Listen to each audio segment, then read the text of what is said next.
Warning: the activities and subjects described in this video can be dangerous and should never be practiced without supervision.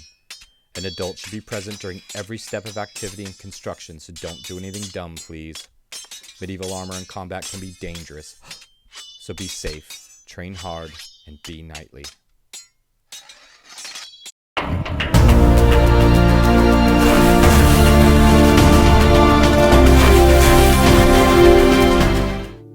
For our very first show, I thought we'd talk a little bit about an essential training tool for medieval swordsmen, the pell. A practice post that swordsmen have been using throughout the centuries to hone their skills.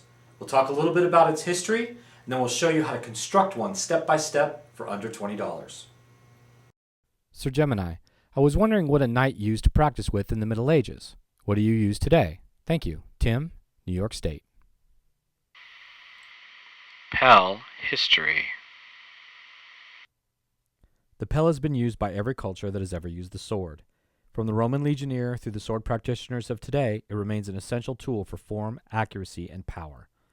It was considered a valuable training tool by Vegetus, who wrote in the 4th century about Roman legionnaires using a 6-foot post and double the weighted sword and shield.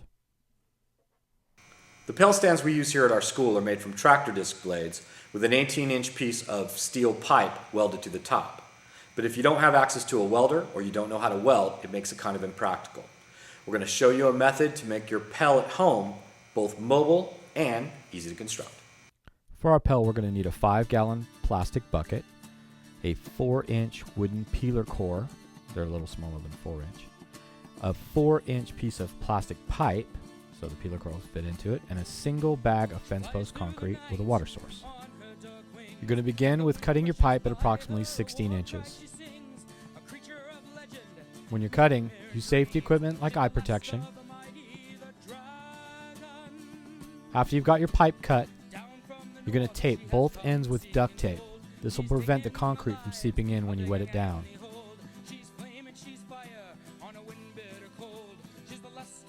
Once you've got both ends taped, place it into the center of the bucket and have somebody else hold it for you while you pour the concrete in slowly.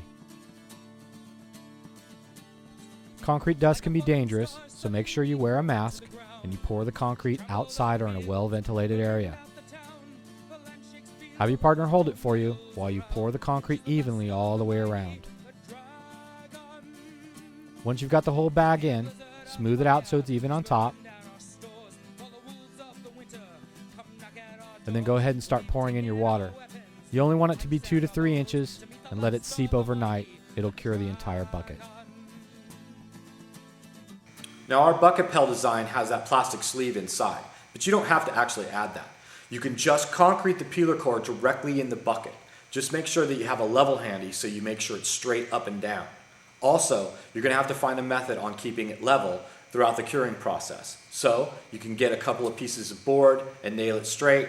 Use a couple pieces of string to bake on each side, or if you like me and have a couple pages handy, you can use this method.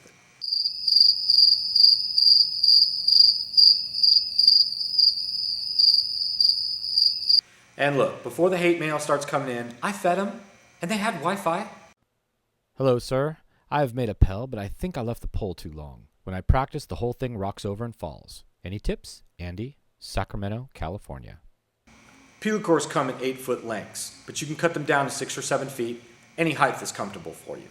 Also, when you're striking the pell, you want to strike a hard blow, but not excessive. If you're using a rattan cudgel or a hardwood practice sword, you want to be careful for bounce back or shatter. Also, at the school, we cover our pells with carpet padding and carpet, and then duct tape around them.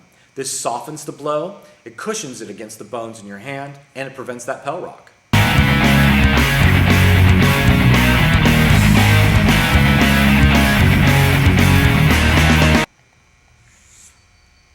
I'm gonna have to start locking up that camera between classes.